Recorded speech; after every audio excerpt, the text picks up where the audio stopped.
Bonjour à toutes et à tous. Merci de nous rejoindre pour ce panel intitulé Urbanisme et durabilité. Quelle transformation pour les grandes cités africaines? Nous avons donc 1h20 pour échanger sur un sujet stratégique qui est au cœur de nos vies quotidiennes, puisque nous allons discuter aujourd'hui autour de l'espace de vie dans lequel nous nous déplaçons, la ville comme un ensemble, une unité qui nous permet de vivre ensemble. Au XIXe siècle, l'Afrique comptait 100 millions d'habitants.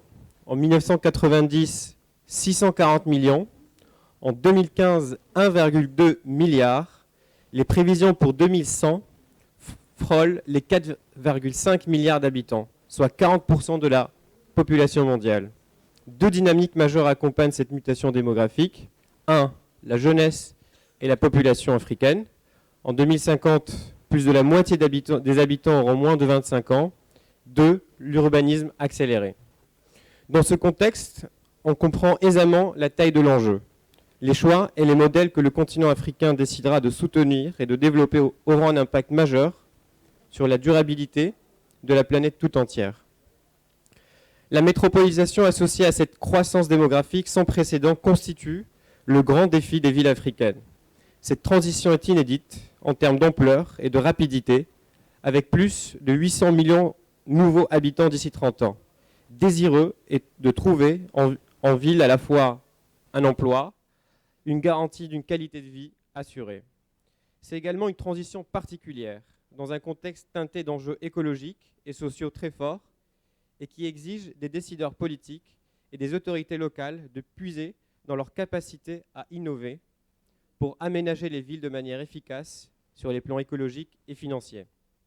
Ces changements constituent autant de défis qu'ils sont source d'opportunités d'innover. Face à la croissance exponentielle donc de sa population, le continent africain verra la croissance et la multiplication des villes. Ce phénomène présente donc des défis pour les citoyens, les entreprises et les gouvernements africains. Les politiques d'investissement et les analyses de données peuvent être difficiles à mener, ce qui fait de la planification et de la gestion urbaine des enjeux de développement de premier plan. Or, comment aborder la question des grandes cités africaines par l'angle de la durabilité, de la responsabilité et de l'inclusion? Quelle politique d'urbanisation pour accompagner ces changements très conséquents? Et quel équilibre entre villes secondaires et émergentes de nouveaux pôles urbains? Eh bien, nous allons échanger sur tous ces enjeux et défis avec nos intervenants de grande qualité ici présents. Monsieur Oloruntoba, vous êtes fondateur du Network et Incubator and Innovator of Nigeria. Vous êtes le PDG de Nigerian Climate Innovation Center.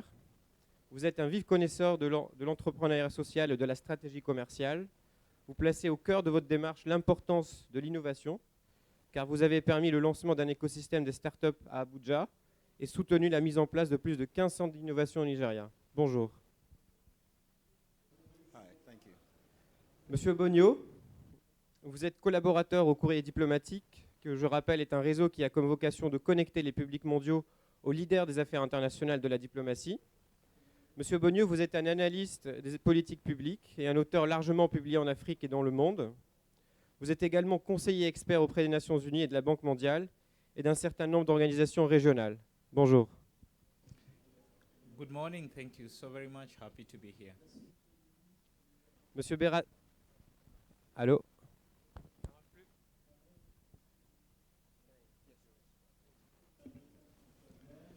Monsieur Berada, vous êtes architecte et urbaniste.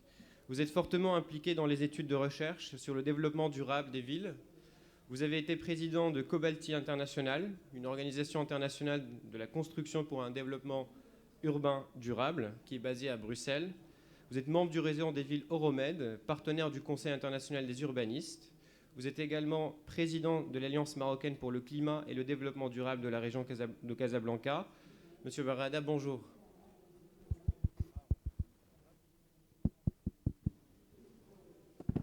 Bonjour. Monsieur Lehlo. Non, voilà. Vous êtes designer marocain. Vous êtes une personnalité reconnue dans le monde de l'architecture et du design pour avoir initié et popularisé le design industriel au Maroc. Vous êtes le fondateur de l'agence globale de design et d'architecture d'intérieur 1852 & Co. et de plusieurs initiatives de taille que African Design Award, Days and Organization, que vous dirigez depuis lors comme l'un des leaders du design africain. Votre design est considéré comme un mélange d'histoire, de références culturelles, de patrimoine et de modernité. Vos créations sont régulièrement exposées dans des musées tels que le Vitra Design Museum, le Guggenheim à Bilbao et le Victorian and Albert Museum à Londres. Bonjour. Bonjour, ravi d'être là. Merci. Monsieur Le Rolfé, vous êtes président de l'SEA École de Management. Vous enseignez la stratégie de communication et le management du changement. Vous êtes conseiller auprès de plusieurs entreprises et institutions. Vous êtes membre du think tank dans les domaines de la stratégie et du développement. Et vous intervenez régulièrement en tant qu'expert et conférencier lors des rencontres internationales. Vous avez été nommé en 2011 membre du Conseil économique, social et environnemental, une institution constitutionnelle au Maroc, et vous avez développé une expertise sur l'entrepreneuriat, la conduite du changement et les pratiques de gestion au Maroc et dans la région MENA. Bonjour.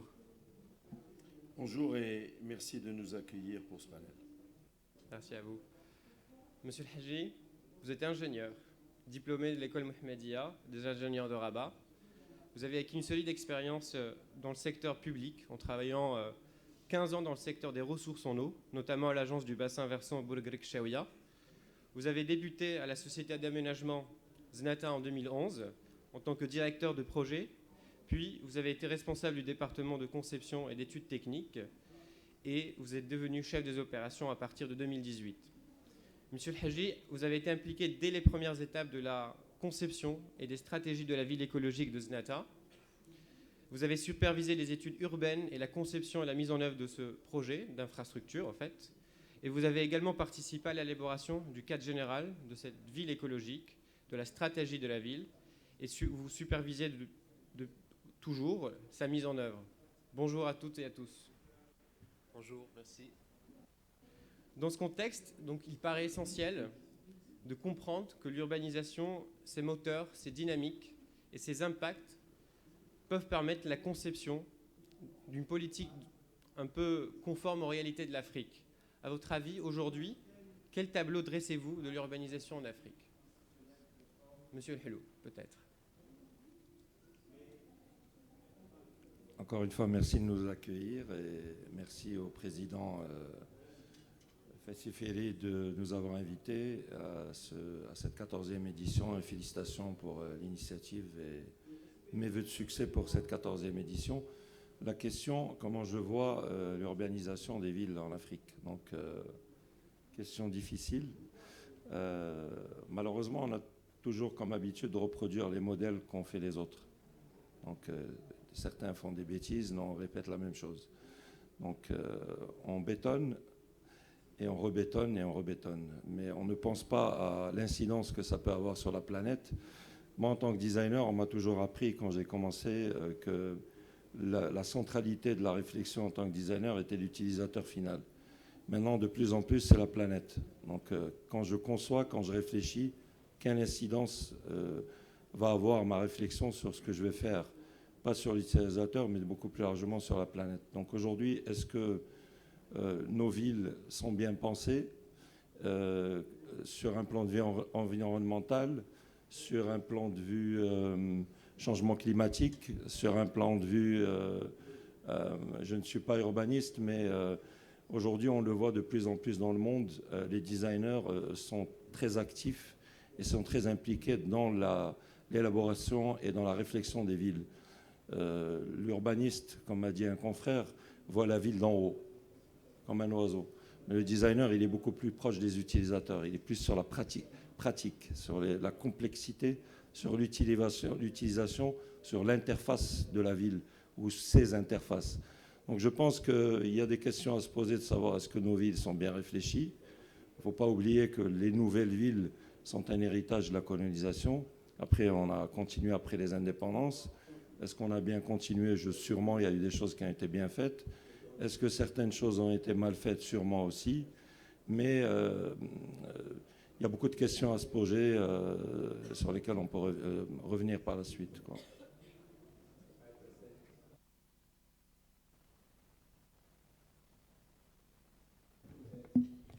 Merci, monsieur Lehelou, pour votre Attends, partage. Smaïl, une Ouais. seconde. Est-ce qu'en régie, vous pouvez, s'il vous plaît, en régie, son, vous pouvez libérer le micro HF du modérateur? Ah oui, ça marche. Si vous pouvez intervenir, vous libérez son micro, sinon on ne peut pas travailler confortablement. Allah yakhlik. Merci. Merci. Monsieur Berada, quel bilan dressez-vous, quel regard portez-vous à ce contexte? Je voudrais me joindre à tous ceux qui ont remercié déjà les organisateurs du MEDES et les féliciter pour cette rencontre citoyenne internationale. Je voudrais aussi souhaiter la bienvenue à nos amis d'ici et d'ailleurs. Bienvenue au Maroc, bienvenue à Tanger, bienvenue de Tanger à El Gouira.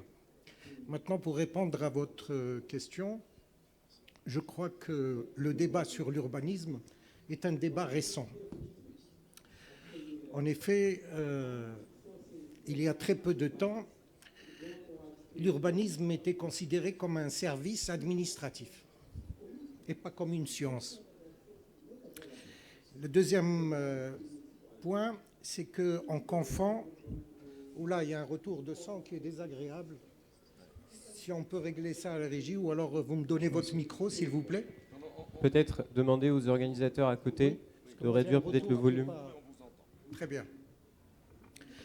Le deuxième point que je voudrais souligner, c'est qu'il y a une confusion entre urbanisation et urbanisme. L'urbanisme c'est l'urbanité, c'est une politesse, c'est une répartition homogène de citoyens sur un territoire donné en assurant tous les besoins de cette population. Il ne faut pas oublier que le monde urbain, donc l'urbanisme, c'est l'urbanisme qui a civilisé le monde. C'est l'urbanisme qui a fait que des gens se sont regroupés pour vivre ensemble. L'urbanisme, c'est le vivre ensemble aussi. Ça a commencé par un point d'eau. Des gens se sont regroupés autour d'un point d'eau, et ce point d'eau, c'est lui qui a donné cette notion de partage d'un bien commun. La ville n'est pas un bien administratif, c'est un bien commun que l'on partage tous et qui fait que c'est des espaces civilisationnels. C'est dans les villes, donc dans cette urbanité, qu'on apprend le vivre ensemble, qu'on apprend la culture, qu'on apprend l'éducation et qu'on partage des ambitions communes. Et est venue l'urbanisation. L'urbanisation, c'est quoi? C'est un remplissage, c'est l'artificialisation des sols, c'est le remplissage des vides au point où on n'arrive plus à faire une lecture de la ville. La ville, c'est un équilibre entre des vides et des pleins, entre le bâti, le non bâti, entre les espaces verts et les espaces minéraux. Et c'est ça qui fait cette ambition extraordinaire qui fait que nous aimons les villes. Aujourd'hui, les villes sont malheureusement portent des mots M-O-T-S et des mots M-A-U-X. Parce que les villes ne sont plus des territoires d'homogénéité. Elles abritent des ambitions communes, mais aussi des misères extraordinaires. Et elles subissent l'exode rural, qui en Afrique est quelque chose d'extraordinaire. Elles subissent ceux qui ont fui la pauvreté rurale pour retrouver la misère urbaine. Les villes supportent les changements climatiques. Et moi, je préfère dire les dérèglements climatiques, parce qu'un changement peut être positif, mais un dérèglement, c'est autre chose. Et donc, je vais m'arrêter là, on reviendra tout à l'heure. Mais attention, ne pas confondre urbanisme et urbanisation. Merci beaucoup, Monsieur Belada, pour ce partage. Monsieur Bongo, Monsieur Bonio, c'est à vous. Que pensez-vous? Comment réagissez-vous à ce que Monsieur Berada partageait avec nous? Thank you so very much. And once again, it's just to join my colleagues in expressing hearty congratulations to the organizers for putting together such a wonderful event and conversation, which is actually needed. In terms of my reflection and thoughts on the topic, in terms of urbanization and of course the issue of urbanism, it is obvious that this is a phenomenon that we are facing in our time. It's one of the global trends. Many more people are moving into towns and cities. In fact, it is said that by 2050, 7 out of 10 people will be moving, or rather living, in cities.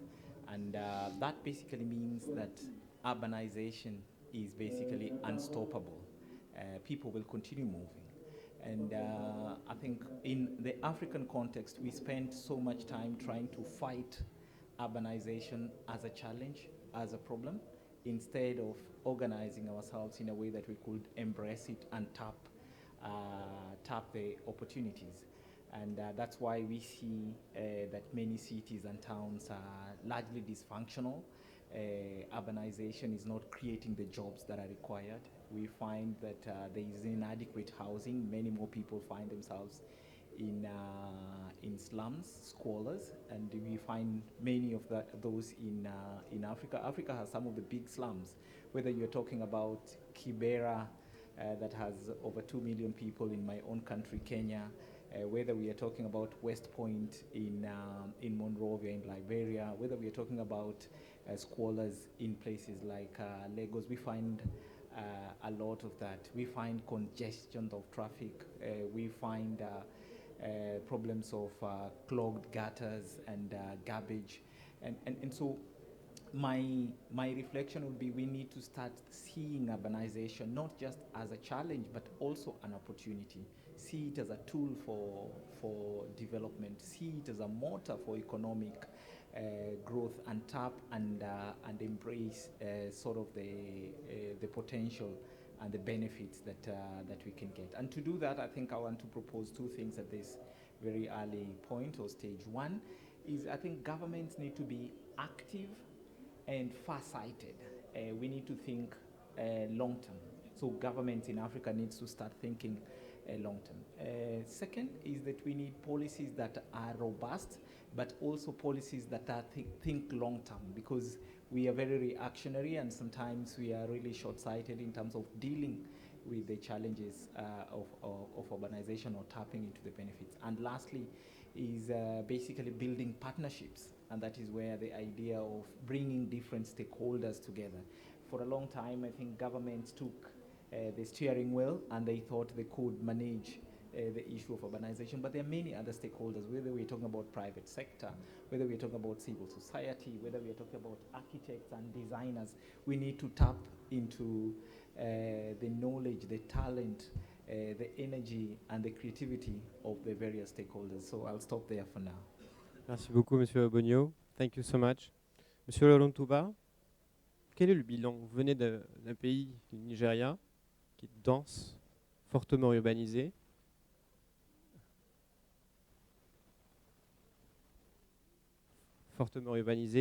Avec une densification assez importante sur le continent africain. Quel est votre regard?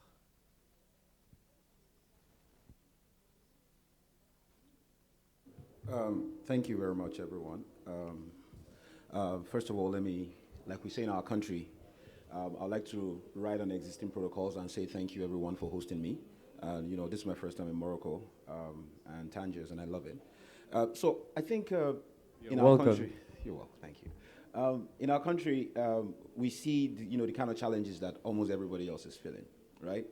As long as there is a thriving city, people are bound to migrate. Humans are unstoppable force. And because of economic inequalities, you cannot have everybody in the exact space you might want them to be. But I think that in Nigeria, you have government also thinking quite a bit more, into how some of these systems can work. In a city like Lagos, it's the most populated city in Nigeria and possibly in West Africa.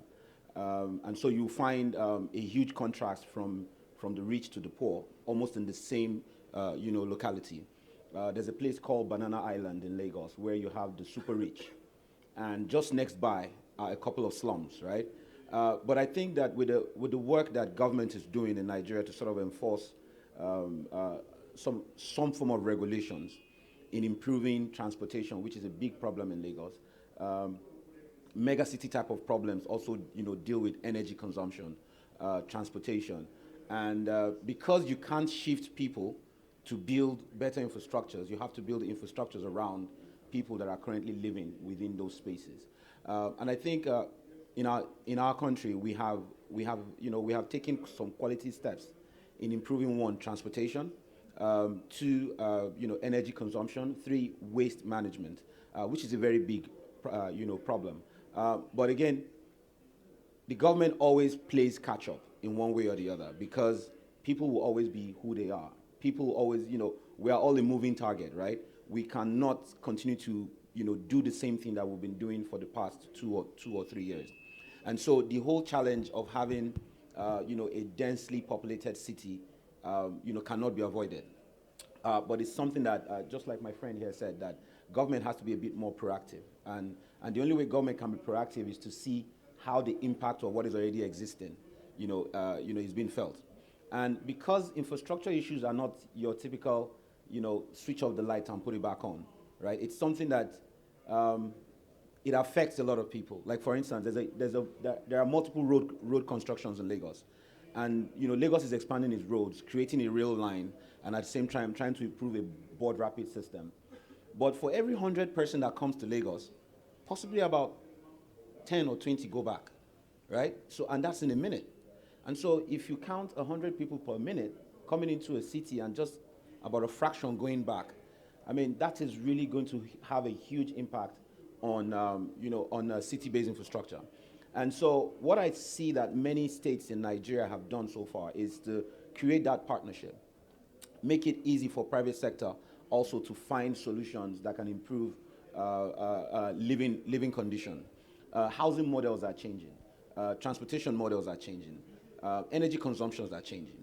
And so the kinds of laws that we currently are testing, I will say, not cast in stone, testing for now, is also giving the kinds of insights that helps us know what are the best type of models that we should use.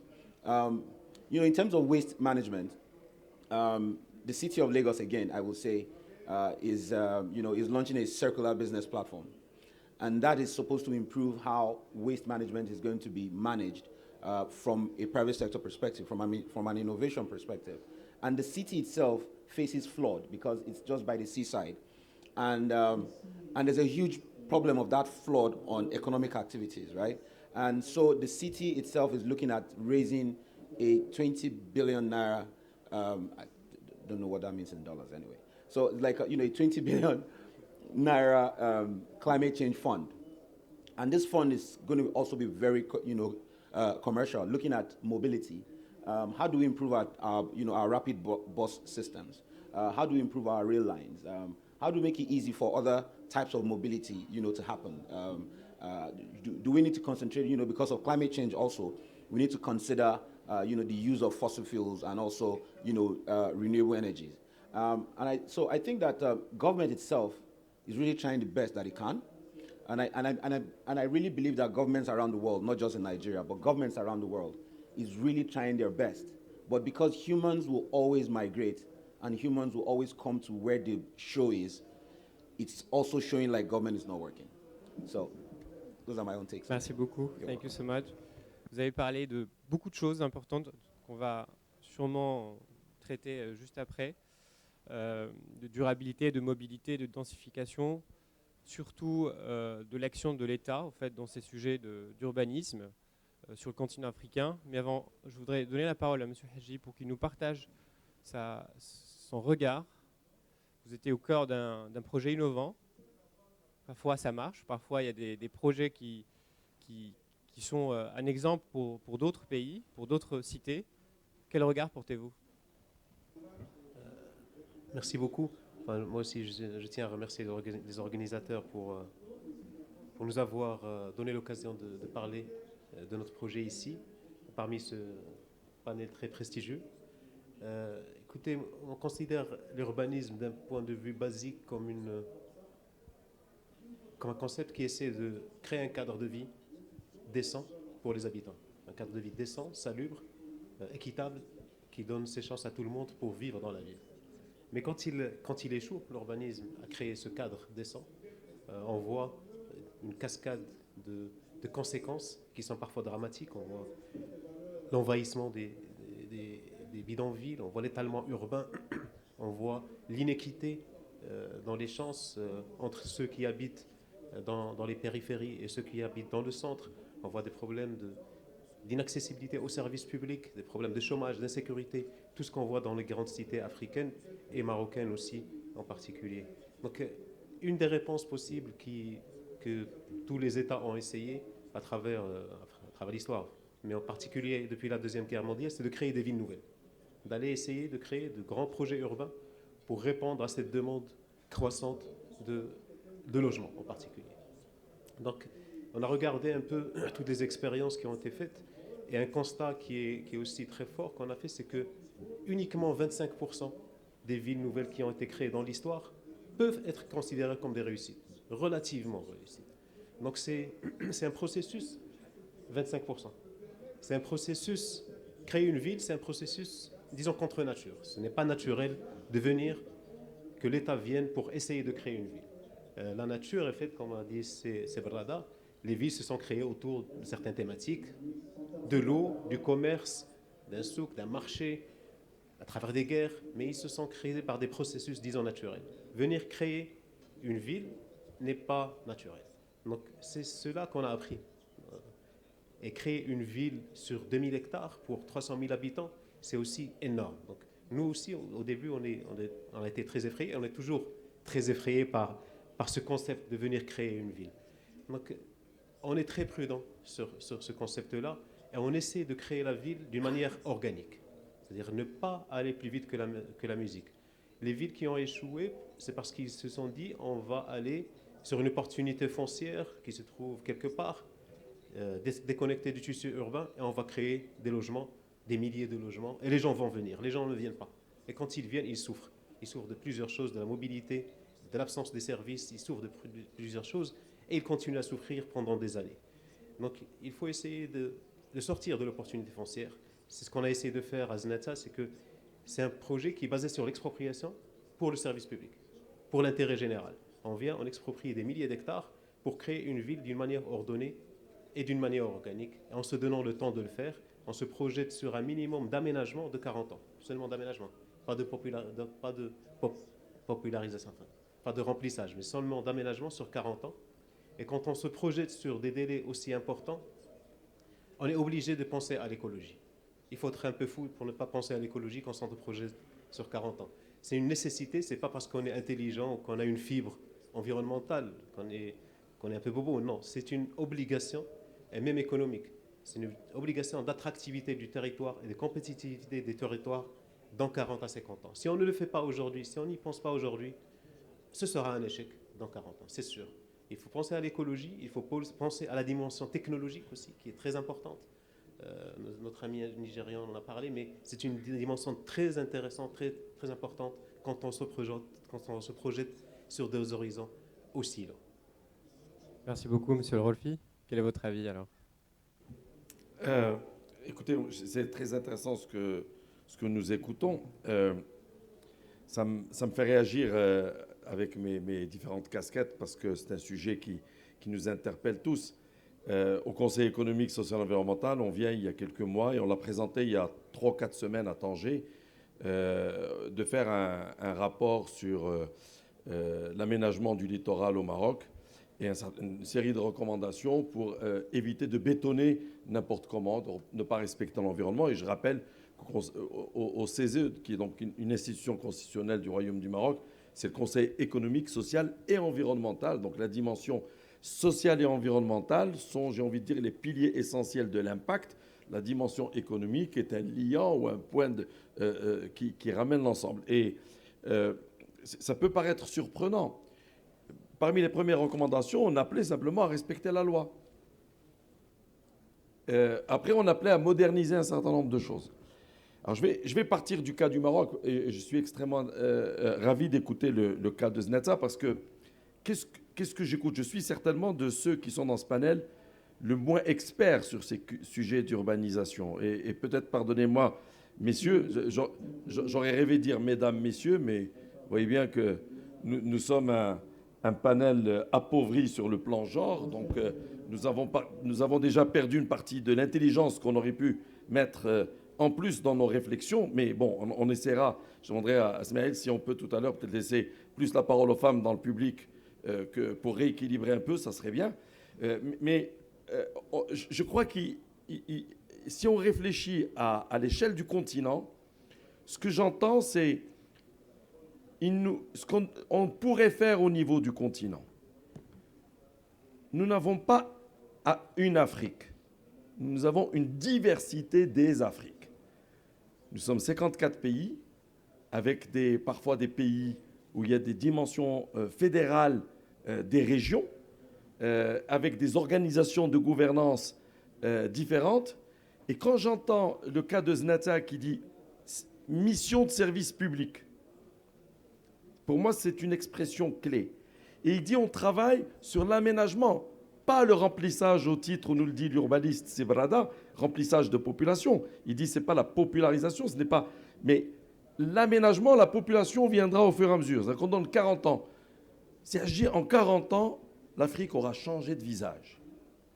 En 40 ans, nous aurons subi des menaces à ne plus en finir sur notre continent, dans nos villes, et nous aurons des dégâts terribles. Aujourd'hui, on peut le dire, pour ceux qui connaissent l'Afrique subsaharienne, et moi je ne fais pas de différence, parce que j'ai juste envie de dire que quand on voit les endroits où il y a des menaces pour l'avenir, sur ces questions-là, nous sommes concernés.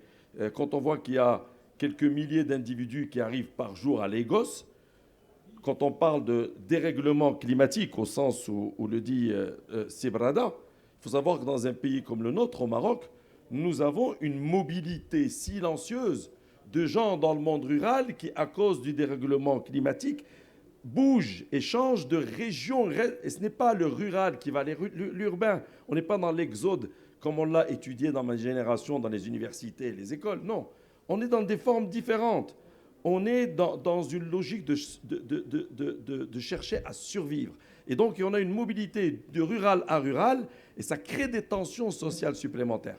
Je vais conclure à ce premier stade pour laisser la parole aux autres collègues. Moi, j'ai juste envie de dire, I want to share one idea with you, Raphael, about the matter of long term. I totally agree. Building, managing, monitoring megacities for the future, it's a matter of long term.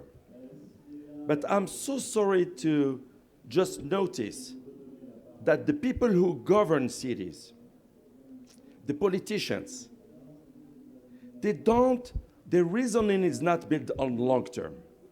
Their reasoning is built on next elections. So by the fact that we are reasoning for the next elections, we're not going to build something for the future. And if we want in Africa, we have the means to be innovative and maybe start something new. We don't want our cities in the future to be cities in which we cannot have anymore any kind of mobility. Because no infrastructure, because we can't accept it as a fatality. Yeah, and for sure, when you have a big city, what happens? Well, the governance is bad, no security. Policemen and troops cannot act. And what happens? You have black money, this money serves to terrorism, and this is a very vicious circle. So we have to really disrupt that and call, and if we can manage something here from this panel, and this would be my last sentence, we maybe should call for an initiative here from Tangier to say we maybe need a new governance for real long term, and we need to have at least 1, 2, 3 politicians can play as role models on African field, on African ground, and show us that they are really determined to build something new and innovative for the continent. This can be good model for other cities. Merci Monsieur le Rolfi. Justement, en fait, on va parler de gouvernance et c'est très important parce que c'est un point focal en fait sur les politiques d'urbanisme. Znata est un très bon exemple où l'État justement est présent et il fait en fait un projet innovant sur 40 ans à long terme, mais en même temps on voit des villes au Maroc, mais sur toutes les cités africaines où la périphérie est désordonnée, où on construit, on bétonne justement, vous l'avez dit, de manière vraiment pas rationnelle et sans prendre en compte la loi, le respect de la loi, ni les variables environnementales qu'on est en train de mettre en place dans des villes innovantes au même temps. Donc quelle place en fait à la gouvernance en fait dans le regard et dans la stratégie à 40 ans par exemple, parce qu'on a parlé de 40 ans, et surtout, est-ce que c'est plus un retour de l'État? Est-ce que la politique du laisser-faire en matière d'urbanisme nous a coûté très cher? Parce que maintenant on est en train de rattraper quelques politiques qui n'ont pas été efficaces. C'est peut-être le cas dans d'autres pays, et c'est un point en fait partagé dans différents pays africains. Quel est votre regard? Je rejoins parfaitement ce qu'a dit Samir Rolfi sur la gouvernance et sur la courte vision politique parfois qui grève un peu le mouvement, même peut-être qui a de bonnes intentions. Il y a des gens qui ont de bonnes intentions, mais qui n'arrivent pas à réaliser parce que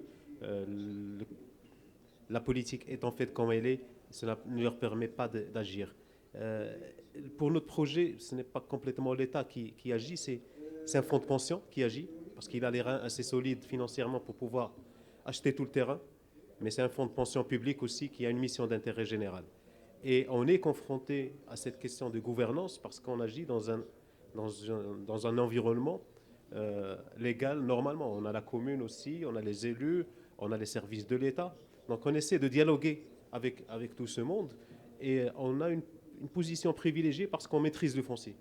Donc on est sur le foncier, on le maîtrise, on peut agir, on peut faire beaucoup de choses en agissant sur le foncier lui-même. On peut réguler les prix de vente à la fin, on peut réguler les sorties sur le marché, on peut réguler l'urbanisme en maîtrisant le foncier. Nous, on se définit par rapport à cet environnement comme un animateur de la ville. Nous essayons d'animer le sujet de gouvernance entre les élus, entre les services de l'État, entre les promoteurs, entre les investisseurs. Nous nous définissons comme un lieu où se rencontrent ces gens, où ils discutent. Et ils discutent de la planification de la ville et ils discutent de la gestion de la ville également. Ce n'est pas simple parce qu'on a des élus qui changent, on a des services de l'État qui changent, tout le monde change, la mentalité change, mais nous, pas les personnes, mais le projet, l'aménageur reste et il va rester longtemps et il va rester cet espace de discussion pour pouvoir améliorer un peu la gouvernance de la ville et garder ce cap sur le long terme, toujours en réfléchissant sur l'écologie, en la gardant comme un fil conducteur et sur la technologie. Monsieur Béradin, vous avez parlé de politique d'urbanisme comme étant une politique administrative au début. Oui, je pense d'abord que la problématique des villes que nous vivons aujourd'hui et qui s'accentue de jour en jour, il ne faut pas oublier que les prévisions donnent pour 2050 80% de la population mondiale qui va être urbaine. Donc les choses sont claires, l'avenir de l'homme, il est urbain, qu'on va vivre dans les villes. Le problème des villes africaines, c'est un problème d'aménagement du territoire, de déséquilibre d'aménagement du territoire. Il y a une pression incroyable sur les villes qui ont réussi en tant que moteur économique. Et ça, c'est le revers de la médaille, où on arrive à ce que le progrès côtoie la pollution. La gouvernance, et n'importe quelle gouvernance, et si j'étais à la place de la gouvernance, quand quelqu'un vient me dire « je vais implanter une usine sur votre territoire », je l'accueille à bras ouverts parce qu'il va me créer de l'emploi, mais je ne vois pas les conséquences. Les fumées des usines, elles côtoient les habitants et elles causent des problèmes. Et donc, on est dans cette problématique. Nous avons un autre point qui est important, c'est qu'on parle de ville.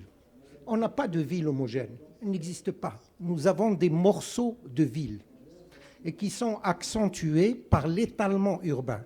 Et cet étalement urbain, c'est pour ça que je parlais d'urbanisation et non d'urbanisme, parce que l'urbanisme a une finitude. L'urbanisme a des limites. On périmètre un territoire pour dire on urbanisme jusque-là, et après, il y a une ceinture verte, il y a la campagne, il y a la ville nourricière. Il ne faut pas oublier que les villes sont en train de perdre leur grenier nourricier par l'étalement urbain. Et c'est catastrophique parce que nous savons aujourd'hui, avec les difficultés de mobilité, tout ce que ça peut représenter. Et la Covid était là pour nous rappeler les difficultés d'approvisionnement, sans parler des guerres, etc. Et donc, les villes perdent leur supermarché naturel. Si on rajoute à ça cet étalement urbain qui fait qu'une même ville produit des citoyens et des citadins. Les citadins sont dans les ourlets des villes. Ils sont dans l'étalement urbain. Et cet étalement urbain, il a une particularité, c'est qu'il introduit un marquage social. Vous habitez dans l'ourlet des villes, on sait que dans ce territoire n'habitent que des pauvres, n'habitent que des ouvriers, n'habitent que des gens. Vous imaginez les frustrations? C'est bien de combattre les bidonvilles, c'est très bien d'éliminer les bidonvilles. Mais quand vous habitez un bidonville, vous avez un espoir de jours meilleurs. Quand on enlève ce bidonville et qu'on vous amène dans le périurbain, vous n'avez plus d'espoir. Vous avez bien raison. Mais alors, monsieur El Hello, vous êtes designer en fait. Et l'urbanisme, c'est un sujet en fait que vous côtoyez de manière indirecte depuis le terrain. Et quel est le regard d'un designer par rapport à tous ces enjeux-là de durabilité, de réchauffement climatique, de pollution, de mobilité dans les grandes cités, de la périphérie qui s'urbanise de manière un peu sauvage? Quel est le regard du designer sur la création, sur l'innovation en fait, dans cet effort-là de transition? Merci pour la question. Comme disait Paul Éluard, il n'y a pas de hasard avec des rendez-vous. Au moment où nous parlons, il y a une conférence à Valence en Espagne, qui est la Design Policy Conference, qui est organisée par la mairie et les organisateurs de Valence, qui est Capitale Mondiale Design 2022, où le président de la World Design Organization vient faire une allocution et où les maires de la ville de San Diego et de Tijuana en Espagne ont fait le déplacement avec d'autres maires. Pourquoi? Parce qu'en 2024, Tijuana au Mexique et San Diego seront World Design Capital 2024. Comme dit David Kosuma, mon président de la World Design Organization, parce que depuis fin mars, j'ai été nommé envoyé spécial et conseiller pour l'Afrique et la région MENA, et pour militer toujours à titre bénévole, comment il dit toujours le design urbain et l'innovation peuvent améliorer la qualité de vie. On parlait de bonne gouvernance. Je pense qu'il faudrait qu'on ait des politiciens, mais qui soient plus des femmes et des hommes d'État, c'est-à-dire qui pensent aux générations futures et qui ne penseraient pas aux élections. Ça, c'est l'adage qui a été repris d'un homme politique américain il y a très longtemps, et d'être innovant en matière de réflexion, d'être curieux, de dire comment je peux innover en matière de réflexion, comment donner, je reprends ce qu'a dit Sibrada, garder cet espoir. Aujourd'hui, on a beaucoup parlé d'urbanisme, mais moi, je vais prendre le mot de sustainability. Les Sustainable Development Goals des objectifs des Nations Unies sont très importants, dans lesquels il y a les problèmes d'eau. Aujourd'hui, il ne pleut pas. Il y a des problèmes climatiques et des enjeux colossaux. Les populations en Afrique vont bouger. Mais comment on pourrait utiliser ce problème en un avantage? Ça veut dire qu'aujourd'hui, l'économie verte, pourquoi nos villes africaines n'inventeraient pas un nouveau modèle qui nous ressemble, où on pourrait innover à partir de l'économie verte? Le design est un formidable outil de développement. Ce n'est pas je crée une table ou une chaise, c'est ce que pense la majorité des gens. Mais il y a des pays qui ont compris que le design est une puissance. On prend la Corée. Le design, ce pays en a fait une puissance, l'Italie. Et en Afrique, on a un formidable terreau de creative people qui pourraient venir, si les politiciens ou les gouvernants ont l'humilité de les écouter ou d'aller vers eux, ou pas attendre tout le temps qu'on vienne vers eux, parce qu'après tout, ils sont payés pour ça. Ce serait bien qu'ils viennent un peu vers nous. Ils sont payés par les contribuables. Donc, ça serait bien qu'ils innovent et qu'ils investissent de leur temps pour écouter. Je vais prendre mon frère africain du Nigeria qui essaie de faire la promotion de l'innovation. Et comme on dit toujours, le moteur d'innovation, c'est le design. Moi, je pense que même quand on construit des nouvelles villes sur plusieurs hectares, on devrait peut-être inventer un nouveau modèle en Afrique en disant on va te vendre un terrain en tant que promoteur, tu vas construire un hôtel, tu vas construire des immeubles pour vendre des appartements, peu importe. Mais ça serait bien qu'on mette en place une nouvelle charte de l'investissement écologique pour l'urbanisation de nos villes, pour construire des villes vertes, mais au vrai sens du terme, avec une innovation, avec des produits nouveaux, soit du recyclage pour faire des briques. Il y a beaucoup de gens qui font ça. Et créer quelque chose, et on va créer une économie circulaire et utiliser le design comme un outil de réflexion, comme étant un driver of innovation pour améliorer nos qualités de vie et créer une nouvelle économie, un nouveau mode de pensée. C'est juste pour faire des routes et mettre des candélabres et des bancs et dire voilà, tel promoteur, il va faire ça parce qu'il a acheté le prix du terrain. Ça, tout le monde sait le faire, c'est pas compliqué. Hein, je veux dire, bon. Mais moi, ça me fait pas. Je rêve pas quand je vois ça. Moi, je rêverais plutôt si je verrais, on utilise nos compétences africaines, parce qu'on a des gens qui sont formidables en Afrique, des designers, des philosophes, des penseurs. Mais quand on construit une ville ou un nouveau territoire, il faut s'entourer des compétences locales pour réfléchir en tant que nous, qu'est-ce que nous voulons devenir. Et que le politicien ait cette capacité, comme eux nous demandent de les élire, c'est participatif, ben que quand il est élu, il se devient aussi participatif, qu'il ait cette curiosité avec son conseil municipal de dire ben ceux qui ont participé à m'élire, nous on va participer à les contacter pour voir qu'est-ce qu'on peut faire comme cahier des doléances, quel concept on pourrait mettre en place, qui je pourrais écouter, et c'est ça qu'on a besoin. On a besoin, moi personnellement, des fois j'ai des idées. Par exemple, la World Design Organization vient de lancer aujourd'hui pour la prochaine World Design Capital 2026. Ben, j'espère qu'une ville africaine va encore une fois gagner parce qu'en 2014, c'était Cape Town en Afrique du Sud. Ben, pourquoi pas une ville au Maroc ou une autre ville dans un pays frère africain pour mettre en place pendant un an une nouvelle vision, une nouvelle politique du design ou des politiques du design qui peuvent aider tous les stakeholders. Et voilà ce que je voulais dire. Merci. Merci beaucoup, Monsieur Hulot. Quelle est la place de l'innovation donc? Quelle est la place de l'innovation? Quelle est la place en fait, de la numérisation comme un facteur d'accélération pour atteindre les objectifs de développement durable? Comment voyez-vous cela? I really think that I think innovation is the core of is the bane of our existence, because again, there's no how we can grow from how we used to be in the 60s and 70s to how we can become now. And because of economic issues, people are bound to, continuously put more pressure on infrastructure. I always try to ask a question that if governments could think about it, is it a must that every ministry must be in a particular city? Can ministries be in other states and other regions, to sort of decentralize how, convergence or how that, critical mass happens? In Nigeria, the federal capital city, right, was one of the best planned cities in Nigeria.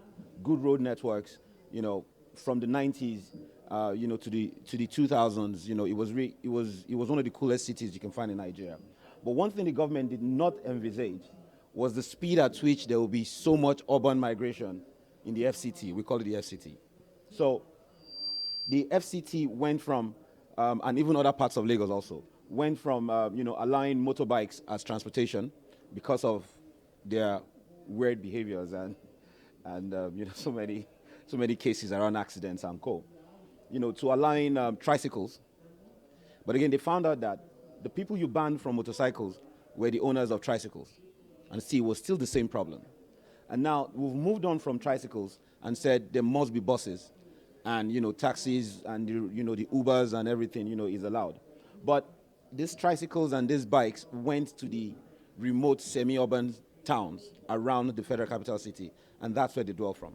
And so the capital city was well planned, but what happened over time was that when new sets of people came in, cost of living was very high in the capital city. So many had to settle outside the city. And when they started settling outside the city, it became a lot larger.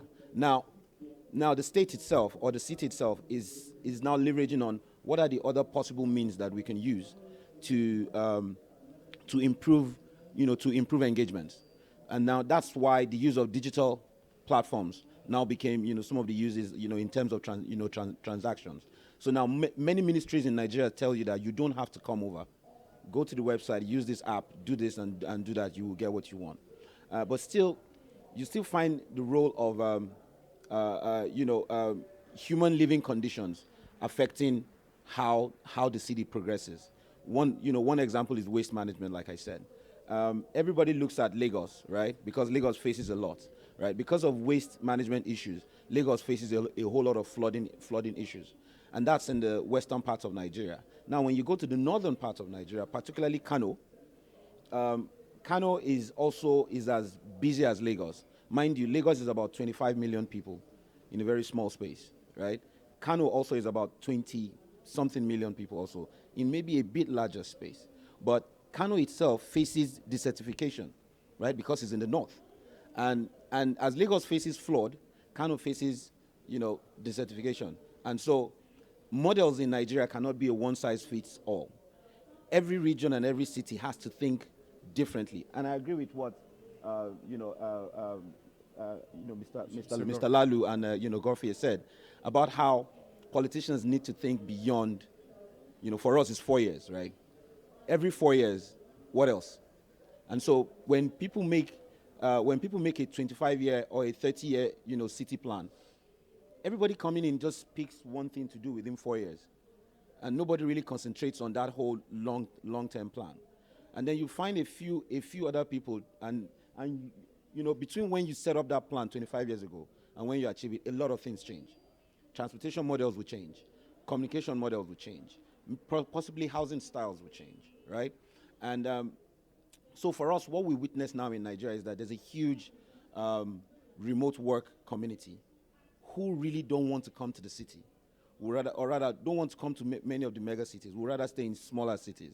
But still, the need to be within where the financial, where finance flows, is the drive that brings everyone to that bigger city. So I believe that once state governments, or not just the federal government now, I mean states, regions, or I don't know what you call it in Morocco. We've got the federal, and then we've got the states. Region, right? Great. So we believe that states or regional governments also need to look beyond the federal culture and look at the state culture, because culture is different. Housing styles in Kano is different from housing styles in Lagos. And then Lagos, with all, being a coastal city, faces different challenges than what a Kano city will face. But nevertheless, if within Lagos, you spread where some government activities happen beyond just one critical mass of a state secretariat, I think it's really going to affect how people engage, within the city. But when it comes to the issue of waste, as much as is a problem, waste is equally a huge opportunity, because as long as there's consumption, there's bound to be waste. And waste for us, we've seen it from a circular perspective, as a huge economy, a multi-trillion-dollar economy. And I think that any country that refuses to look at the role of municipal solid waste and how functional it can become in agriculture, several other things, will always be a huge challenge, to that country. And because when people come to your region, energy consumption is going to increase. Transportation is going to be a problem. Waste will always increase. And so innovation helps you to improve that. So for instance, in Nigeria, we say that renewable energy, you cannot generate more than 2 megawatts in one sitting, right? Electricity is still a problem. So now what is the state saying? Now there's a new law that says that, you can generate up to 3 megawatts in one sitting, but you have to spread it across all the different places. And many people are coming up with different models on how that will happen. And Nigeria currently now, there's a big middle income size. It keeps increasing. And so there are lots of closed estates, new living corners, closed gate communities. And you find that a lot in the Federal Capital City. And so people are sort of generating their own power now, and as well creating energy from their waste. So, but in a larger scale, you need a little bit more. In fact, you need a whole lot more of resources and private sector engagement to be able to solve these things. And this is why innovation comes in, because when innovation helps you to sort of improve on the types of technologies that you will use, it sort of gives you that chance, to be able to engage in more. So we know that briquette, which is made out of, rice husk, corn cobs, and human waste, is a good energy source, right? And those in the rural areas are always cutting down trees to cook, and women suffer a lot in these things. And so now there's a huge drive in Nigeria to get more clean cooking stove, possibilities, not for the urban areas, but for the rural areas. And we've also seen that before in Nigeria, it used to be 70% urban, or rather 65% urban, and then 55%, 55%, 55% rural, and 45% urban, right? And now what we see now is about 65% urban and about 35% rural, and that's true that there's a huge movement happening. So there's a need for a lot of things to change, and I think innovation that looks around housing, that looks around waste management, that looks around mobility, is what can save every other emerging cities from collapsing. But most importantly, we need a forward-thinking government, a government that really thinks, right? And this is where I tell every young person here that is educated, that is a thinker, right? You should join politics. We cannot leave politics for those who, we can't look at politics as a dirty game anymore. We have to play it. No matter how dirty it is, you have to get into it. So you have to play dirty to clean it up. So, and you see a lot of young people say, oh no, I don't want politics, I don't want politics. It's the same thing everywhere. But we have to get involved in politics, because the same guy who was probably a boss boy that was working with some politician as a thug will end up becoming a regional, mayor or something after 10 to 15 years, because he has served very well. It's the same thing everywhere. And you that you've done, bachelors, you've done masters, you're going to be, you will be impacted by the decision of that boss boy 10 years ago that has been a thug over the last 10 years. And so how can a thug think as much as you think? You really have to, look at that from that perspective. So I need every young person in this room to really consider to join politics and still continue to think better. And I mean, if you cannot be the leader, you can be somewhere in the pipeline to help the leaders think, in a more innovative way. So, thank you. Mr. Ogbonnia, how do you react to that? Thank you so very much. I think just building on what my predecessors, or rather fellow panelists, have said, I think it's, first of all, urbanization is a reality, like have been expressed here. It's a reality, and for Africa, we are seeing rapid urbanization. Many more people are moving to towns and cities. They say now, on a daily basis, we have about 40,000 people in Africa moving into the cities and towns. That is huge. How we are able to deal with that is a question of multiple factors, and some have been expressed here. And but generally, what we need to do is to make urbanization work for us, because regardless of what government does or whomever does what, urbanization will continue. But how do we manage the consequences? Issues of transportation, issues of housing, issues of productivity in the cities, issues of energy, like my colleague has expressed, is about the policies that we put in place. And we've already agreed and shared that it is important that we have policies that think in the long term. It is about how governments manage urbanization by creating an enabling environment for everyone to participate, and most important, the various stakeholders, private sectors, civil society, like I did say, and designers, like we've been have been shared here, and multiple other people. But most importantly is about this question of innovation. And when you talk about innovation, and I like what my colleague is saying, challenging young people, and it is not just young people joining politics, it's also about governments realizing that youth are not just a problem or people with a problem. Youth are also the solution. How can we tap into their creativity? How can we tap into their talent? How can we tap into their enthusiasm, ideas? It's very, very important that we start seeing youth as people who also have solutions, because you'll find that in many cities, decision makers see themselves as people with monopoly to provide solutions. Yet we are realizing more and more some of these global challenges, including urbanization. No one has a solution to these challenges. We need everyone on board. And so if we are able to rope in the youth, it means that we are going to get, yes, they lack experience, but we're going to get fresh ideas from this youth. And we need these fresh ideas to move our cities forward. Because remember, towns and cities are not just a place of problems, and there are many challenges in towns and cities, but they are also becoming hubs of innovation.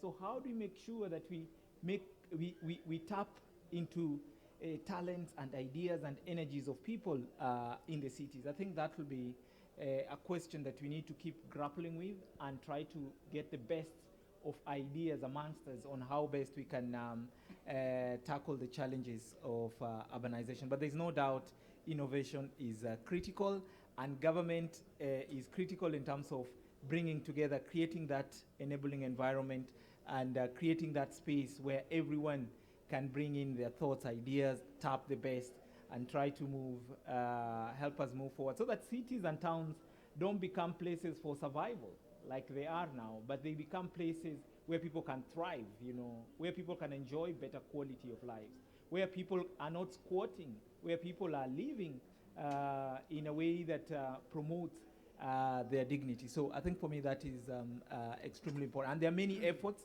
towards that. If you look at the global level, the UN Agenda 2030 recognizes the issue of urbanization as key in terms of SDG 13. If you look at the new urban agenda, recognizes the idea that yes, urbanization is a reality. It poses many challenges, but it also creates many opportunities.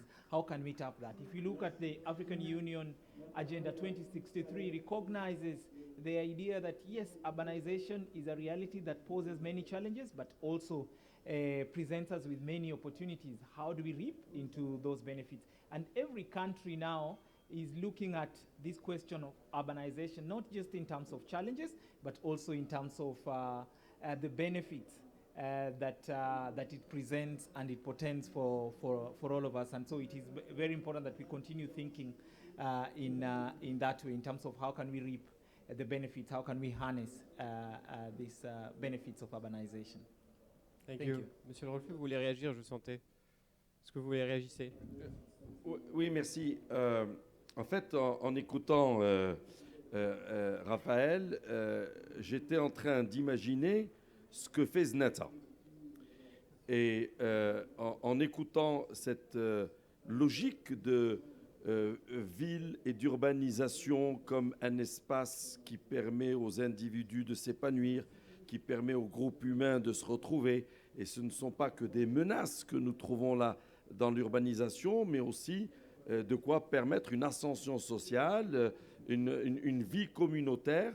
Et j'étais en train de me poser la question, est-ce que le voisin, lui, pouvait nous décrire de manière factuelle comment est-ce que ces concepts qui mènent des questions de gouvernance, c'est-à-dire comment est-ce que les politiciens, les aménageurs, avec les citoyens et les jeunes et la société civile peuvent dialoguer, et comment est-ce qu'on peut bâtir une ville durable dans laquelle tout le monde se retrouve. Alors, ma seule conviction, mais peut-être Sergip va nous enrichir du pilotage qu'ils font, et sachant que Je le dis d'avance, j'en suis convaincu, que lorsqu'on porte un projet de ce type-là, même s'il est institutionnellement soutenu, il y a fondamentalement des résistances.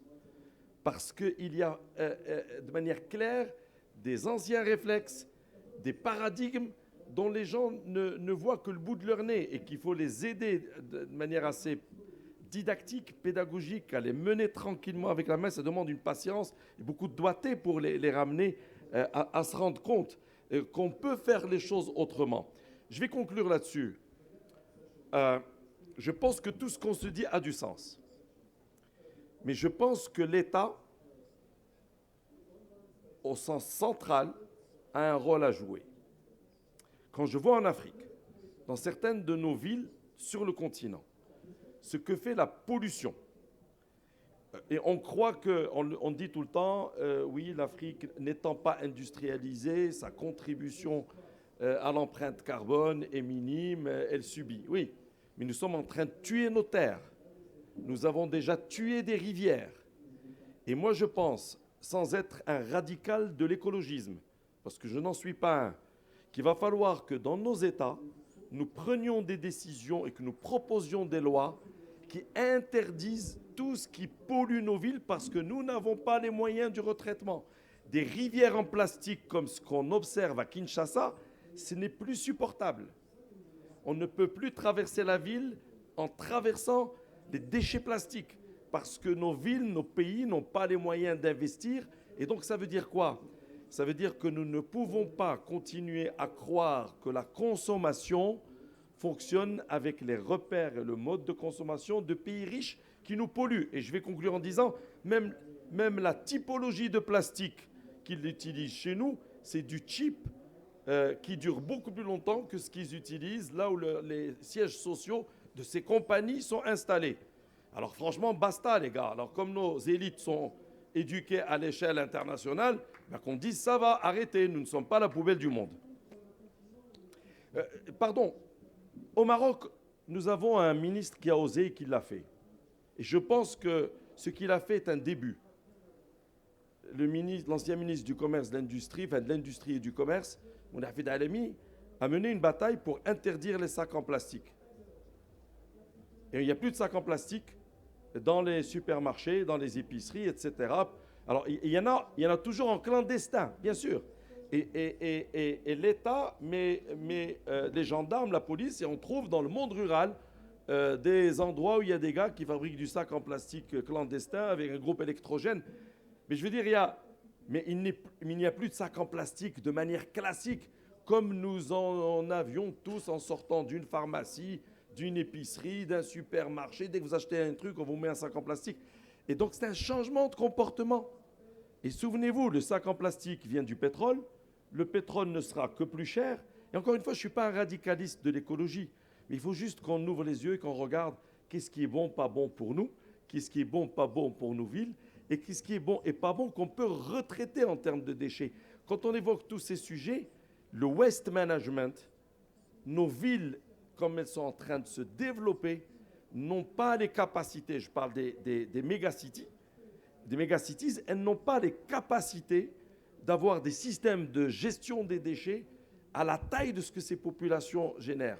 Et donc, on va s'étouffer. Merci, Monsieur le Rolfé, pour ce partage. Monsieur Haji, Znata est un exemple donc, de résilience et un exemple pour lutter en fait, face au changement climatique. Comment on peut aussi l'exporter en dehors, cet exemple, dans d'autres pays en Afrique, par exemple? Je vais peut-être répondre à la call de Seyed Sami El-Rolfé. Donc, pour donner aussi des exemples sur notre vie quotidienne, comment on essaie de mener un peu la barque sur ce projet. Comme vous avez dit, il y a des difficultés, il y a des résistances, il y a des mentalités, il y a des états d'esprit qui sont là, qu'il faudra changer. Je vais donner quelques exemples. En 2013, on faisait un premier quartier et on voulait faire de la LED en 2013. Enfin, on voulait installer de la LED parce qu'on se disait, c'est la LED, c'est le futur. Les lampes thermiques, il faut les bannir. Donc, on a eu une résistance du gestionnaire du réseau pour nous dire non, ça ne marche pas la LED. Comment ça ne marche pas? La LED, il y a des baisses de performance, tout ça, moi je ne vais pas l'installer. Donc on a bataillé avec lui pour pouvoir installer de la LED, qui est maintenant une évidence. Une évidence. Le gestionnaire aussi le fait d'une manière évidente. Donc on a adressé la question des déchets. On s'est dit, il y a 10 ans, avec la commune, comment on peut faire du tri à la source. Donc ils nous ont écoutés, ils nous ont dit, OK, on va essayer de faire, mais ils n'ont rien fait, ils ont lancé leur marché de gestion sans rien faire. On est revenu 7 ans après pour leur dire, OK, les 7 ans sont terminés, maintenant allons travailler. On a payé une étude avec des experts nationaux et internationaux. On a formulé une idée, un plan directeur. On les a convaincus, plusieurs sessions dans le conseil, on les a convaincus. Et maintenant, le nouveau contrat qui commence cette année intègre le tri à la source d'une manière progressive, d'une manière toujours organique. Il faut y aller doucement. Mais on essaie d'introduire des choses d'une manière douce et en essayant de convaincre les gens, parfois payer des choses, payer des experts, payer des études, et convaincre, et convaincre, et convaincre toujours. Sur la question de l'énergie, c'est une question qu'a adressée notre ami du Nigeria, c'est une question épineuse. Il y a des lois, des réglementations diverses, il y a tout un enchevêtrement de lois et de réglementations qui empêchent la ville d'agir si elle veut maîtriser son mix énergétique aujourd'hui. Ça l'empêche d'agir. Donc on essaie aussi de trouver des solutions dans cet enchevêtrement de lois et de réglementations pour pouvoir produire de l'énergie verte, pour pouvoir mieux encourager à l'efficacité énergétique. On trouve des solutions, on maîtrise le foncier, donc on oblige les promoteurs à avoir des bâtiments efficaces énergétiquement, à produire de l'énergie verte par du photovoltaïque simple au niveau des résidences. On essaie de les convaincre de récupérer de l'eau pluviale. Donc on essaie d'agir par nos moyens pour trouver des solutions et essayer d'innover sur la manière de faire, pas sur la manière technologique, mais la manière de faire et de conduire le projet. J'essaie de donner quelques exemples sur ça. Et par rapport à votre question, quand on a, bien sûr, on s'est ouvert à l'Afrique en même temps que le pays s'est ouvert, que le Maroc s'est ouvert à l'Afrique, on a essayé de regarder avec nos amis ce qu'on peut faire ensemble. On a trouvé un bon nombre de grands projets urbains en Afrique qui ont les mêmes problèmes que nous, les mêmes difficultés, le même contexte, presque parfois le même contexte. Et on a réussi à construire avec eux une sorte d'alliance des aménageurs durables qui est maintenant mise en œuvre avec nos amis du Sénégal qui font le projet de la Creuse, avec nos amis du Gabon pour la baie des Rois et avec nos amis du Bénin sur Séné-City. C'est un premier noyau. Et on est ouvert aussi, on discute avec d'autres aménageurs pour pouvoir créer cet espace d'échange entre projets urbains pour pouvoir discuter, échanger les solutions, discuter sur les problèmes et la manière de les résoudre. Merci monsieur. Je vais poser une dernière question à monsieur Berada. On a parlé de résistance et s'il y a des résistances, c'est parce qu'on n'a pas mis au cœur de ces politiques-là l'habitant lui-même. Et comment on peut intégrer davantage l'habitant, le lambda habitant, dans les politiques, dans la conception, et puis le déploiement de politiques urbaines au niveau local. Écoutez, d'abord, il faut qu'on soit tous d'accord que la ville n'est pas un bien administratif, mais un bien commun. Et à partir de là, l'aménagement, le développement des villes doit répondre à et concilier des intérêts hybrides. Bien entendu, l'effort à faire, c'est de comment distinguer l'intérêt personnel de l'intérêt général. Et ça, c'est une difficulté, je l'avoue. En tant que praticien, en tant que collaborateur dans des aménagements, et avec Sergi, on l'a vécu aussi. Une autre difficulté, c'est que on confond urgence et précipitation. Parce que les mandats politiques ont une temporalité. Et quand vous discutez avec un responsable, il faut de la visibilité, je le comprends. Parce que ces électeurs attendent aujourd'hui et pas demain. Tant qu'on ne s'inscrit pas dans la durabilité. Je reviendrai sur la durabilité parce que ça c'est un autre problème. C'est un supermarché, mais je reviendrai dessus. Et donc, il y a ce problème des temporalités. Et ce problème de temporalité se pose d'une manière dure, parce qu'il y a le temps de la réflexion, le temps de la décision et le temps de l'exécution. Et ces trois temporalités sont en inadéquation avec la vitesse de développement des villes. Les villes n'attendent pas qu'on prenne des décisions. Les gens viennent et s'installent. C'est comme ça.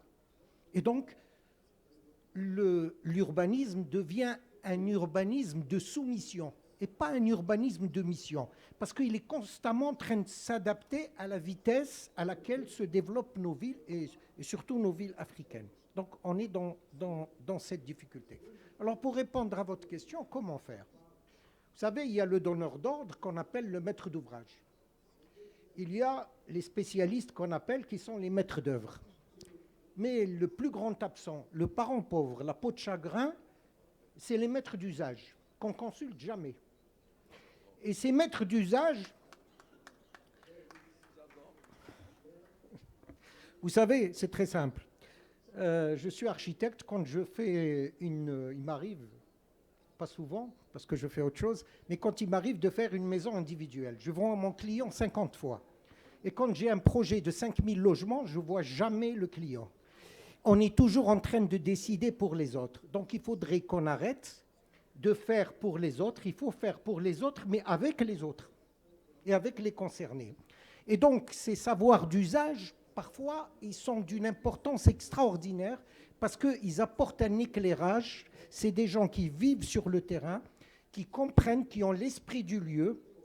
Et vous savez, ce sentiment d'appartenance est extraordinaire. Dès que vous dites à quelqu'un, venez, on va faire ensemble, et bien ça devient un citoyen, non pas un citadin. Parce que le citadin, il est dans la ville pour des besoins alimentaires. Et la citoyenneté, ce n'est pas le besoin alimentaire. Donc on est dans cette problématique. Et très rapidement, parce qu'on parle de développement durable. Le développement durable, c'est un mot valise. C'est un supermarché, on peut tout mettre dedans. Je préfère le développement soutenable. Et dans nos pays d'Afrique, ce terme nous convient très bien. Parce que qu'est-ce que ça veut dire? Le soutenable, il fait appel à des limites, au champ des possibles. Parce que c'est très bien d'aller décliner tout ce que nécessite le développement durable. Mais après, est-ce qu'on a les moyens de le faire? Donc, le soutenable, c'est d'abord donc, cette possibilité de champ des possibles. Le soutenable, c'est, il fait référence au soutien, à l'accompagnement. On ne peut pas faire du développement sans accompagnement. Et enfin, le soutenable, il fait référence malheureusement à l'insoutenable. Comment on peut gérer l'inévitable pour éviter l'insoutenable? Voilà, merci. Merci beaucoup. Monsieur Lefebvre, vous voulez réagir? Vous voulez réagir? Non, je parlais avec mon ami Sitiami, il me disait, parlait de Brada, ce qu'il a dit brillamment, ben, il me dit ce que tu fais, c'est user experience, c'est ça le design, c'est penser l'utilisateur. Et il a raison. Vous permettez, je vais parler de designer. Vous savez qu'il y a un siècle, il y a un mouvement artistique extraordinaire qui s'appelle le Bauhaus. Oui. Alors, qu'est-ce que c'était le Bauhaus? Le Bauhaus est arrivé parce que tout ce qui était beau était très cher. Et donc, le Bauhaus a dit, c'est pas normal. Et ce qui était moche était pas cher et donc était à la portée de tout le monde. Et des artistes, comme notre ami, sont arrivés, ils ont dit, comment on peut faire du beau avec le prix du moche? Et c'est ça les designers. Voilà ce que je voulais dire. Merci d'avoir parlé du Bauhaus, parce que j'en suis un grand adepte, et qui a été fondé d'ailleurs en partie par des grands architectes de l'époque, comme Walter Gropius et compagnie. Mais le design, c'est vrai, a un rôle primordial à jouer, et puis voilà. C'est tout, c'était une petite réaction. Merci à Sibrada, et j'ai bien dit, ce que vous avez dit était fort et vrai. Oui, parce que ce que dit Sibrada qu'il faut retenir, les citoyens, et je ne sais pas comment nos traducteurs ont pu traduire citadin, citoyen, mais c'est extrêmement important de faire la différence. La dimension active du citoyen qui a une voix qui existe et qui peut agir et qui peut changer les choses. Et c'est ce que disait notre ami du Nigeria. Chacun d'entre nous a cette possibilité de changer le regard des politiques. Et quand les jeunes s'expriment, ben, ils vont changer. Et franchement, cette notion de maître d'usage ou de user experience, la génération nouvelle sont complètement user experience oriented and user experience built. Parce que tout ce qu'ils font, ça marche, ça me plaît, je le garde, ça marche pas, ça me plaît pas, je vire.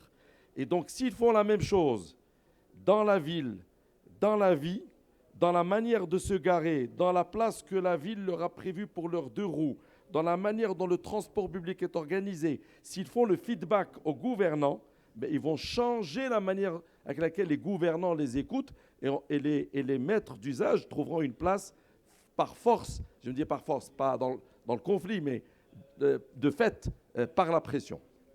Merci. Réagir? I mean, yeah, just to add a little bit about the importance of making sure that we involve the people. You know, people are not just silent recipients. You know, they are not just beneficiaries of the programs and the policies and the plans we develop for the city. It is very, very important to involve them because it is not sustainable unless people are involved. And by people, we mean that we need to look at people in terms of their diverse backgrounds. So it's not just a small group of people. We need to look at everyone else who is in the city, whether it is elderly people, whether it is young people, whether it is women, so that the cities can serve the needs and concerns of everyone. That is the only way to make our cities sustainable. And finally, it's just a clarion call to all of us that we need to work together. You know, it is very, very important that for us to build sustainable city, then we need to pull together in terms of ideas and in terms of resources. And we are reminded by the African proverb that if you want to go fast, go alone. But if you want to go far, I think we need to go together. So that for me is very, very important that we want to go fast, but we also want to go far. So let's work together and keep working together. Thank you so very much. Thank you so much. And before to give the floor to the public, I just want to ask you just a question. What do you think about the city of Tangier? Because it's the first time here. We're talking about cities in Africa. I'm from Tangier, but feel free to answer. I think What I suggest is just to write your answer on a paper and sell it at the end, because they can use it for the mayor. It's better to give some good advices for fees. I think the Tangier, the city of Tangier, for the little I've seen, I always like, in every city I've been to, I always like to go downtown, because downtown is where you know how everybody lives and what the real thing happening in the cities. When I went to Egypt, I mean, I was staying at the New Cairo. It was nice, it was clean, it was open and air. But when I got to downtown, I was like, yes, this is what I'm talking about, right? But I've not been to the downtown of Tangier. I don't know if there's a downtown. But for what I've seen so far, I think that it's a clean city. I think maybe it might need maybe a little bigger roads. I don't know. The facilities that I've seen has got that wonderful touch of Moroccan architecture, and maybe some form of Spanish touch here and there. But I think that the city can make a very good use of its tourist infrastructures, and make it a bit more accommodating.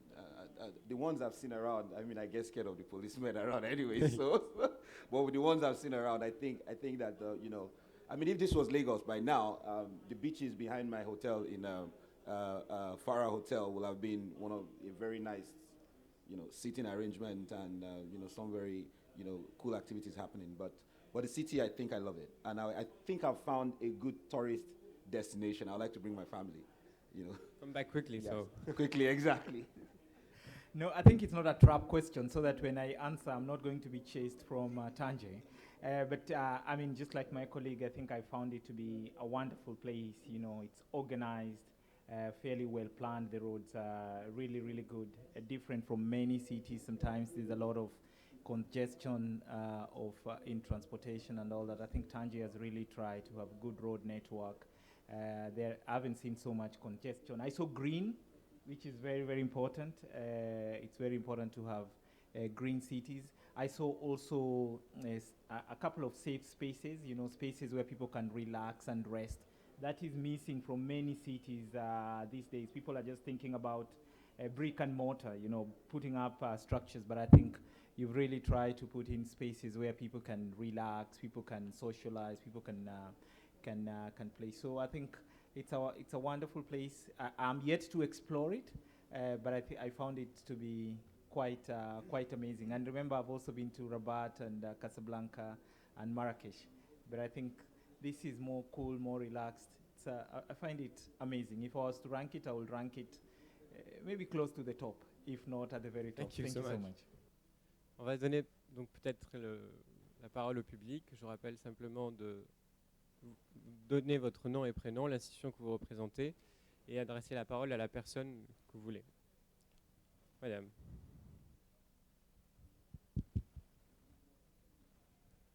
Bonjour.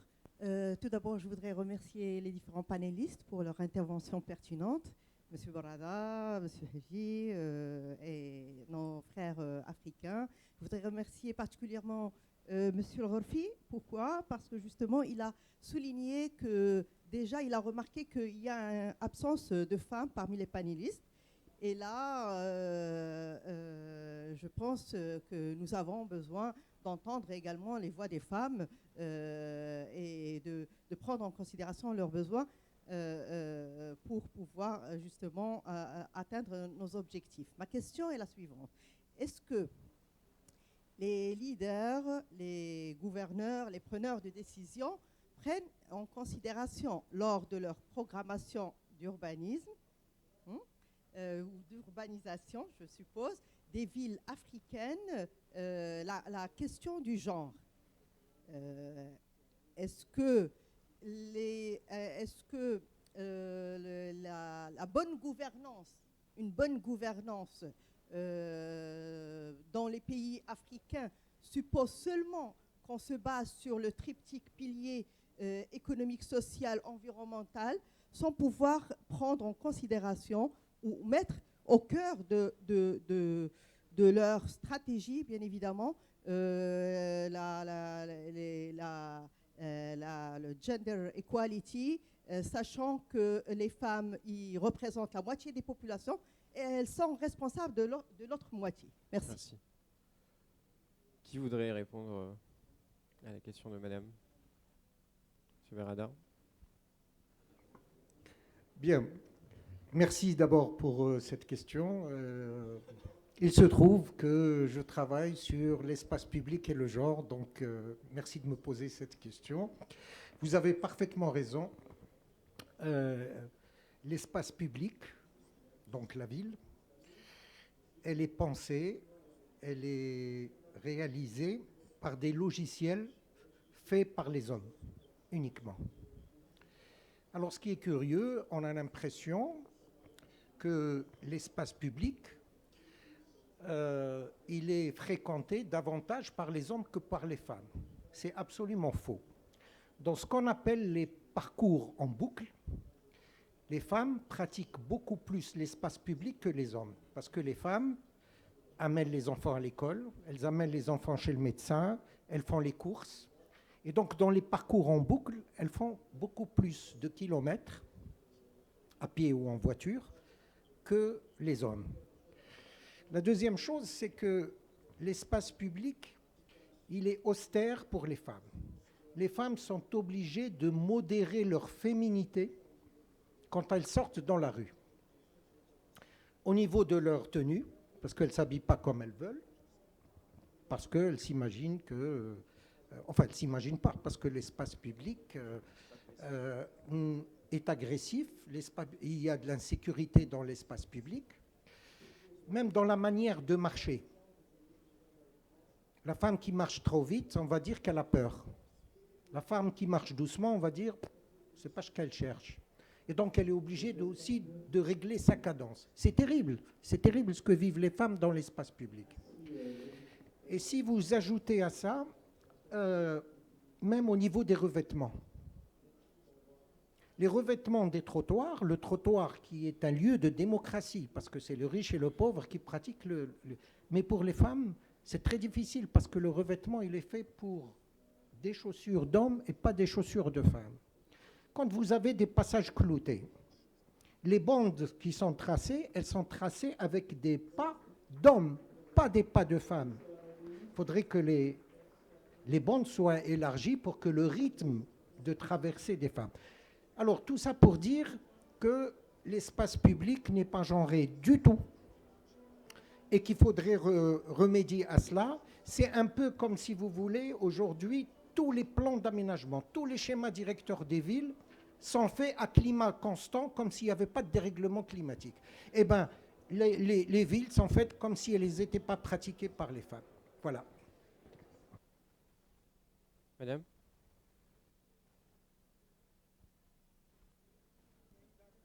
Ouais, c'est bien vous. Ouais, c'est vous. Ok.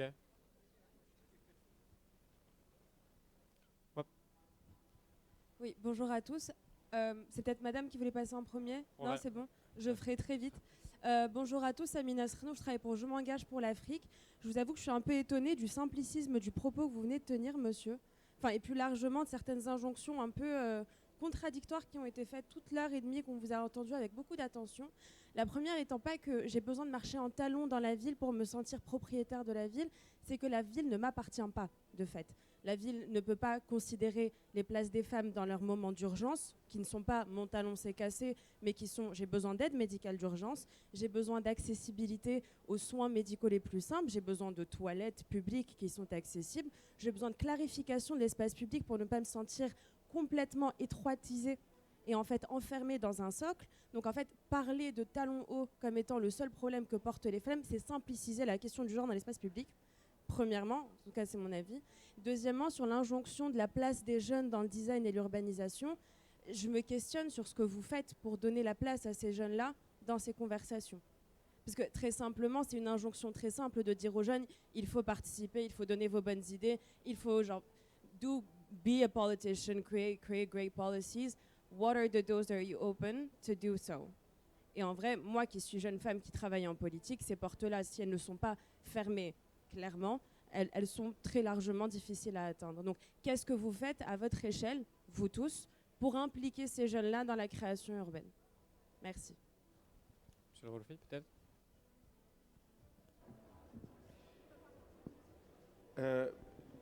Oui, on va laisser le micro arriver devant. En attendant, je comprends votre sentiment. D'abord, je voudrais juste, parce que j'ai été à l'écoute au moins aussi attentivement que vous, M. Brada n'a pas prononcé une seule fois le mot talon. Il a simplement exprimé que les rythmes et la manière de marcher étaient différentes. Et ce que vous dites me paraît très complémentaire en termes d'illustration de ce qu'il a dit.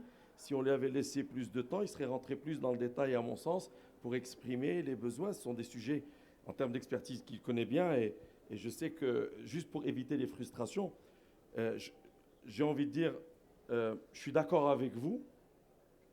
C'est beaucoup plus global, mais à un moment donné, vous savez, quand on réfléchit sur ce qu'on peut faire pour une femme et qu'on améliore les choses, on devrait le faire pour tous les citoyens, parce que ça améliore pour tout le monde.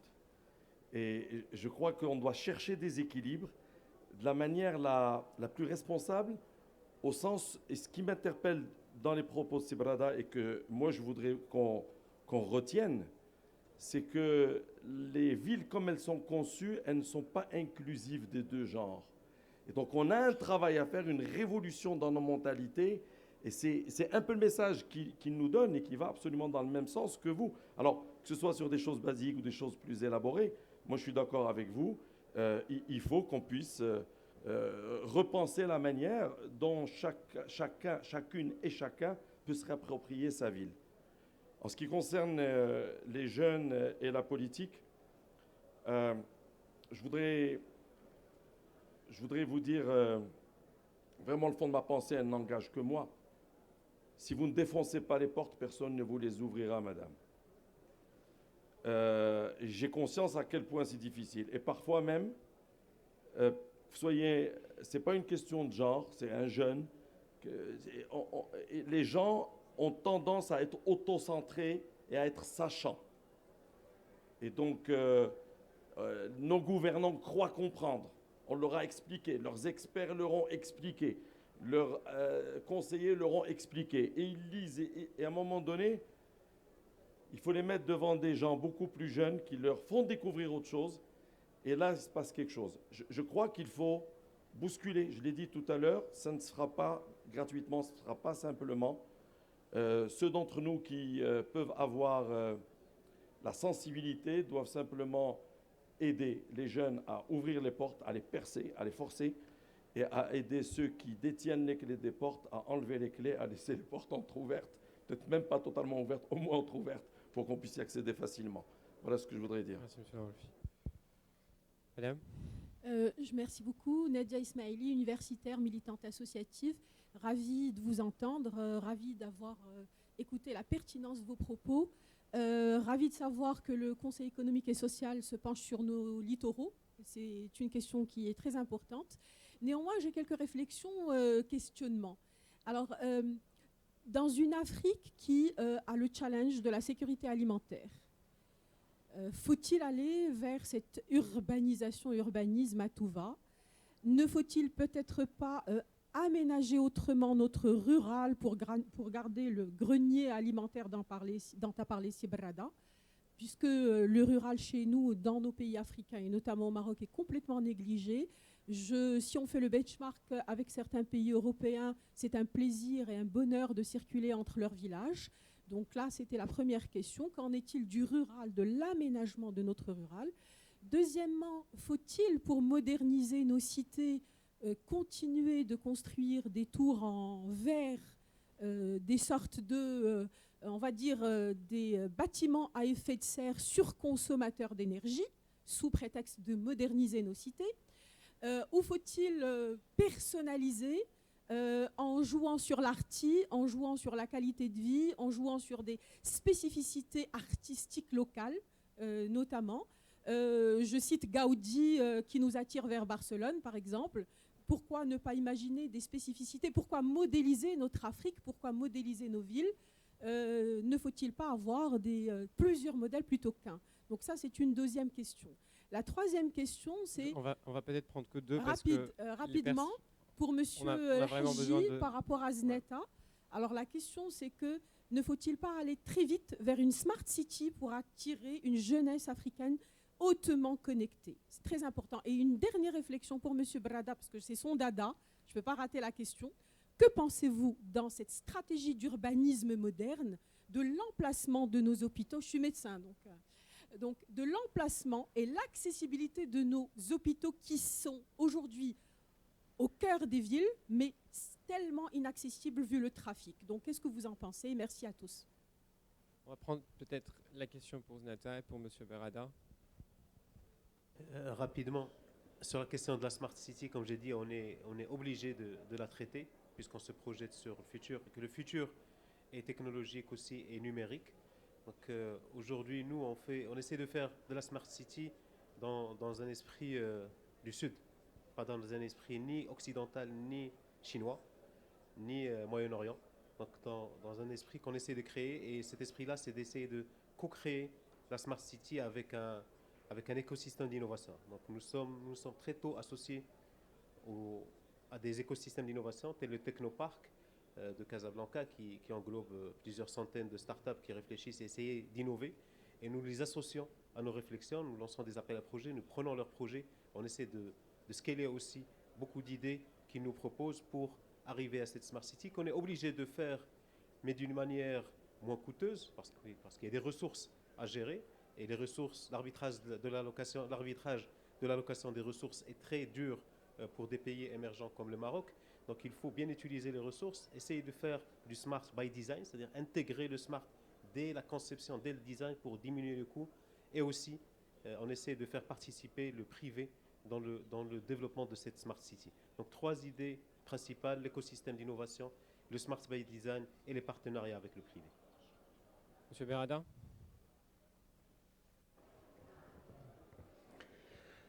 Oui, alors concernant les hôpitaux, vous savez qu'il y a un mouvement international de certaines villes, il y en a 164 dans le monde, qui se sont inscrits dans une dénomination qui s'appelle les villes santé. Alors la santé, elle est vue dans un une déclinaison de bien-être. Ça veut dire comment une ville, la gouvernance d'une ville peut aménager, développer une ville, comment les aménagements peuvent contribuer à la bonne santé et au bien-être des gens. Et ça implique à ne pas confondre la santé avec la maladie. Les hôpitaux soignent, mais ne peuvent pas être responsables de la santé. La santé, c'est les équipements. Vous savez que dans certaines de nos villes, on a planté des espaces verts, c'est extraordinaire, mais les plantations sont allergisantes.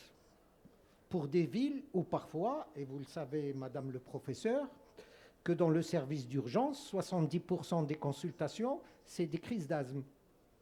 Avec des plantes, voilà, on a voulu faire, mais on ne fait pas avec les médecins qui vont dire, attention, ces plantes sont allergisantes, il ne faut pas les utiliser.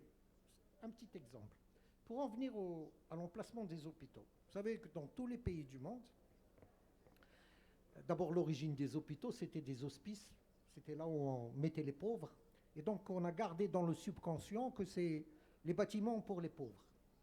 C'est resté dans les logiciels de la pensée humaine. Et donc, dans les aménageurs, quand ils font un schéma directeur d'une ville, ils répartissent, on fait ceci, les écoles, les lycées, etc. Et les terrains dont personne n'en veut, on case les hôpitaux. Et donc, d'où cette problématique d'accessibilité aux hôpitaux. Et aujourd'hui, au Maroc, on peut le dire, et vous êtes témoin en tant que professeur, l'État, sous les instructions de Sa Majesté, a fait des hôpitaux dignes des plus grandes normes internationales. Le CHU de Tanger, le CHU de Rabat, les CHU d'Agadir, etc. Merci, je ne vous demande pas d'aller les visiter, mais c'est des équipements. Et ce qui fait une ville aujourd'hui, c'est d'abord la santé. C'est d'abord la santé. Voilà. Merci beaucoup pour cette conclusion, Monsieur Berada. Merci à vous toutes et à tous. Je suis vraiment désolé, je suis obligé de conclure. On pourra évidemment dialoguer, échanger, mais il faut vraiment qu'on puisse laisser la place pour les autres speakers. Merci beaucoup à toutes et à tous.